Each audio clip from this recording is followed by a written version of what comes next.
पर कई बार कदम फिसलते हैं। अनजानी राहों पर यूं ही चल देना कुछ और बात है। और ऐसी ही राहों पर चलकर जो लोग माइलस्टोन सेट करते हैं उन्हें सलाम है। Welcome to the very new episode 2 of the talk show journey of hope, where it's all about celebrating the journey, an initiative organized by Parent Association of Mentally Handicapped of Jamshedpur. दोस्तों, इस talk show की एक कड़ी बनना has been a pleasure for me. जाने कितने लोगों से मिलने की अपॉर्चुनिटी मिलती है, ऐसे लोग जो लाइफ में कितना मोटिवेट करते हैं, I can't even put it in words. सबकी एक यूनिक जर्नी है, journey to make a difference. ऐसे कई कंडीशंस है जिनके बारे में हमें अभी तक पता भी नहीं। ऐसे कई तरह से लोग जीते हैं जिनके बारे में हम अभी जानते भी नहीं। और इन्हीं सब चैलेंजेस के बीच में ऐसे पेरेंट्स हैं और ऐसी फैमिलीज हैं जो अपना एक नया रास्ता बनाए आगे बढ़ रहे हैं आगे, दूसरों को मोटिवेट कर रहे हैं और अपनी लाइफ में भी एक माइलस्टोन सेट कर रहे हैं। इन्हीं सभी के बीच I got an opportunity to meet a special family, the Rodrigues family. I saw how beautifully they are holding up together and how beautifully they are creating a wonderful world of inclusivity. So, I got an opportunity to quickly record a video session with them. Please watch and I shall meet you right after this. Hello Brian, hi Janice. Thank you for joining us. I'm pretty excited today to meet you guys and know much more about your journey. So, just to start with, when we were speaking before about how the journey started and all, so we got to know that you and Janice were well settled in Dubai, happily staying a lovable marriage, and then you had two beautiful kids. Why don't you tell about the journey you had in Dubai, what all you felt after being a parent? And we are the proud parents, Joanne and Ryden. Give a brief background also about us. Was Janice has been born and brought up in Dubai, and I have been in Dubai working for almost 2 decades. Moved to Mumbai only because of our children. Initially, it started with our daughter. We got to know that she was on the autism spectrum when she was about a year and a half or so, and we consulted a few doctors in Dubai, and no sooner we started our research and went through the experience of trying to learn on autism, because we were new to autism, we knew nothing about autism. This was basically at that point of time there was a lack of awareness, and in regard to autism or in regard to special needs. Right. By the time we were getting a hold of autism with Joanne, we also got to know that Bryden is also on the spectrum. Okay. How the entire journey, you can say, started that when both the kids were identified into the spectrum of autism. Right. So in the meanwhile, when you said that you guys decided that you have to shift to India and you start making them more efficient and enabled, because you felt that the therapies which you were taking help of in being in Dubai was not helping the kids that way, right? So and that was it was way back in the year 2012, 11, at that point of time. Now, right. Of course, awareness is much bigger. Right.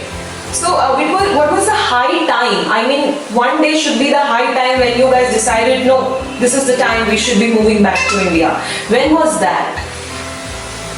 That's we realized when the doctors had given us a diagnosis that Bryden may also be on the spectrum. Right. That is what did us and said that okay, we need to think forward. Okay.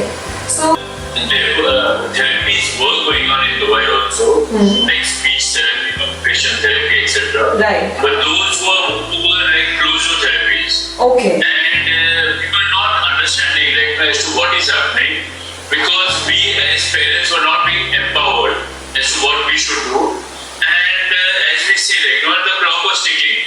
Right. And we couldn't get much of improvement happening. That is when we thought what next do we do so that we can overcome this, so that at least we don't waste the kind of a time, because money was passing by, and we needed to come up to some sort of a solution or some sort of a path, which would take us way forward. Yeah, because you were not even understanding what kind of therapies were given into the closed rooms. Right. So when we were speaking before, you said there was a phase when, the superstitious inclination also came into picture. So what was that story about? Yes, in fact, what happened was, since autism was very new to us, we did not know what are the reasons why kids behave in certain inappropriate ways.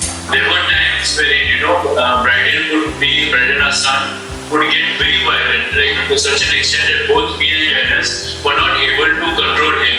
Okay. We both used to be literally on top of him because he used to pull our hair. We had all the sort of nail marks on our bodies. Okay. To such an extent that we wouldn't believe that a child who is hardly say 2.5 years, how can he have so much of energy? And such kind of a thing probably I've seen in say the horror movies, where Yeah. there is a spirit with. We are much impacted with the cinema too. We are much impacted with the Exactly. cinema too, right? I get that. So then what was there? Probably there is some sort of a spirit which is come up on him. Okay. So both me and Janice used to sometimes try to put holy water on him. Okay, just thinking that probably this may sort of calm him down or something, because we as parents, we did not know much about autism or why these things are happening. We thought probably there is some external force working on him which is giving so much of a power that both of us are not able to control him. Okay, so that was one kind of a story from moving, considering the things are from the superstitious spectrum to the autism spectrum, where the awareness actually started. And you guys moved to India, right? So what are the therapies you opted here in India which, actually made you believe, yes, the progress is now being started? This information could help our parents who have autistic kids to know that yes, there are some therapies which could help their child to get enabled in their life. So what were those therapies? When talking about therapies, I think like any parent who has a special need child, we do not keep any coin unturned. So we did everything. You name it, we did it.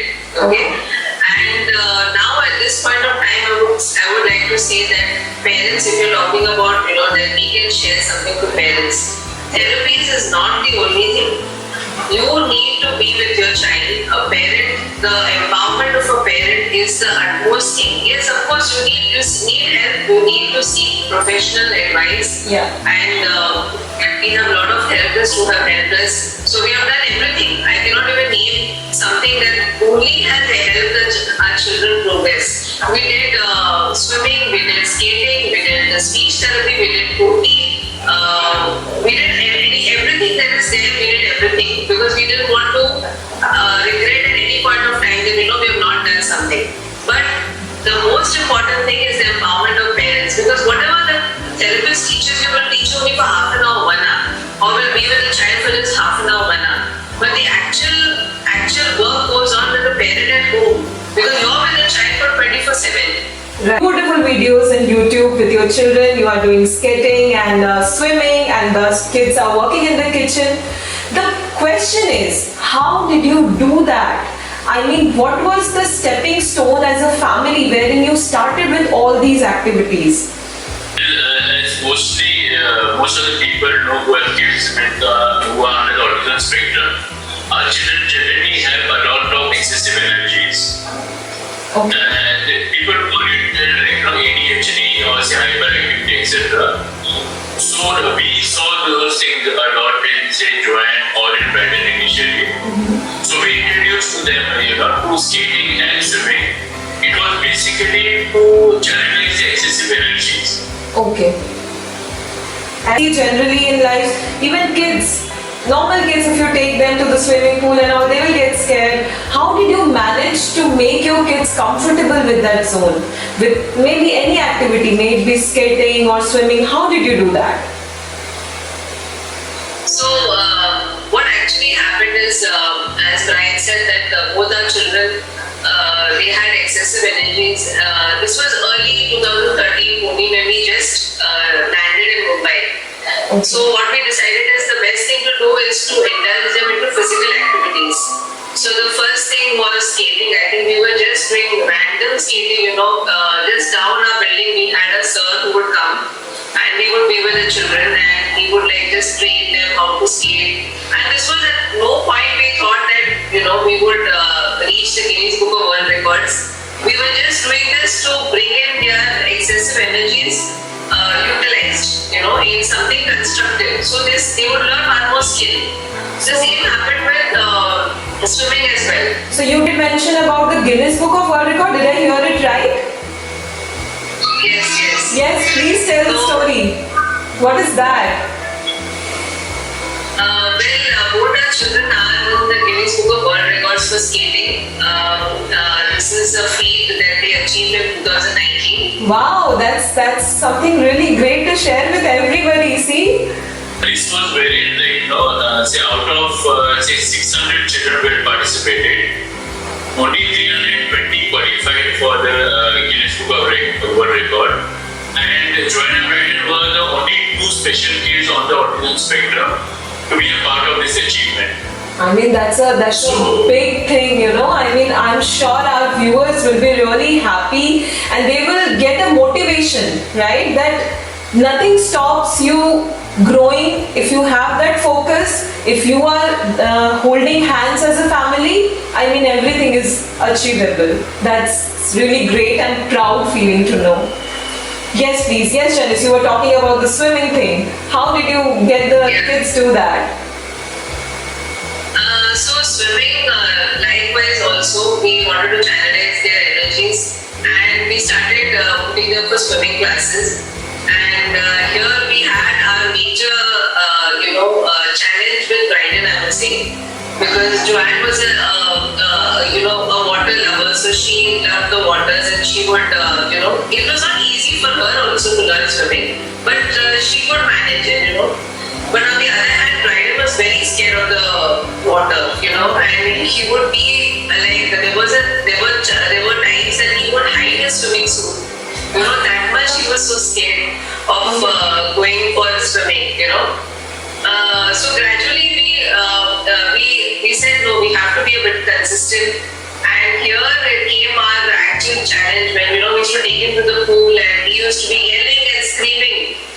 Yeah, you can say almost about 6 months, he was just crying to such an extent that even other parents used to watch, that every time he comes to the pool, he used to cry. They used to even tell us, what are these parents doing this sort of atrocities on the children, We have our own membership, club membership, where children go for swimming and we practice. So, we just have a good time, all four together. And at one point, they used to go into the deep and we used to be calling out, because they didn't know how to swim. So we used to be calling out to them, Bryden, come back, Joanne, come back, and they would be happily laughing, that Mama and Dada can't reach us now and we can have our time. So that is when we decided, okay, now it's time for us also, to pull up our socks. And jump into the pool. That's great. Yeah, true. So we started learning swimming and believe me, that was a real eye-opener.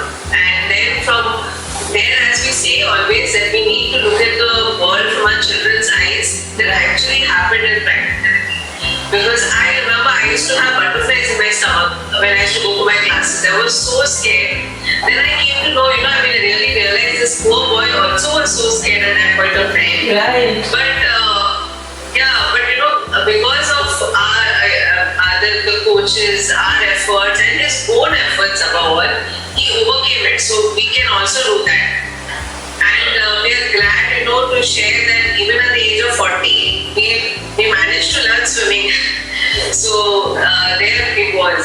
So it's just not that, it's just not that you guys taught the kids to do something, but then gradually as a family, they also made sure that you get into their shoes and get the activities done on place. That's amazing one to know. This is a learning experience, for most of us parents, because it's very easy to give commands and instructions to children, because we remember being outside the pool and shouting out to Joanne and Brandon, come on Joanne, king, come on Brandon, king, like that, We were shouting our guts out for them to perform. But then when we got into the pool, we came to know how difficult it was. Okay. Because if you tell your child, you jump 20 times. So even when they say everything is confined inside the house, okay, and if we ask him to jump like a monkey, why will he do that? Exactly. It's when we start jumping as a monkey, then he will enjoy that exercise, saying that we all doing it together. It is nothing that we are asking them to purposely do it. But when we do it as a family, it does make a lot of difference. Understand. So coming back to swimming, I'm not sure if you're aware, our children are also deep sea swimmers. Oh, that's amazing. It's an achievement. I mean, I have hardly known people who are, deep sea swimmers. I mean, it's a kudos, man. So actually, to be very frank, pool swimming and deep sea swimming, there is a huge difference. Of course, Because of they have course. tried it. We both also went into the deep, and we were absolutely scared, because there's nothing to hold on. You are on your own, and you have to swim, and it's a do or die situation. There are no boundaries, Right. You So for cannot this, stop anywhere. yeah, because in fact in this I would like to thank all the coaches, who instill that confidence in us. Because imagine a coach telling a parent, why don't you try your child to do deep sea swimming? I The understand. first instance itself we will feel, Very when scary. we answer we don't swimming. Right. So the hope and the confidence that was instilled in us by the coaches, that don't worry, your children, they won't drown, it is my guarantee. Yeah, that was it's God coming and telling you that your children are Go safe. for it, kind of thing. No, And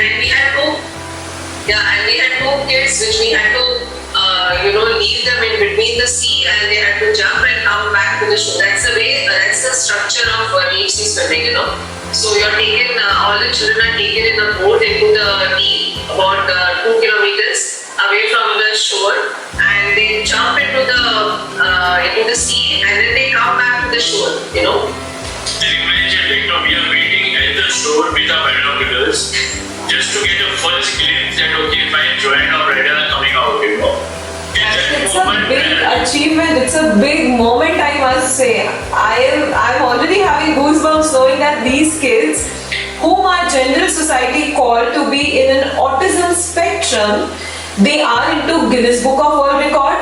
They achieved so much in their life. They are already a deep sea divers, which really a handful people are. And I mean, they are so much entertaining as well over the videos. I'm amazed to know about this journey. Kudos to you guys. It's so amazing to know the story. In fact, what we try to do is, we need to give as much as exposure to our children. Because if we don't give exposure, we wouldn't come to know, what they can really do. Right. And here we would advise parents, that don't confine yourself and your children within the four walls of your house, just thinking what people are going to talk about you, or what our society is going to say, just because our kids may behave in so-called inappropriate way in society.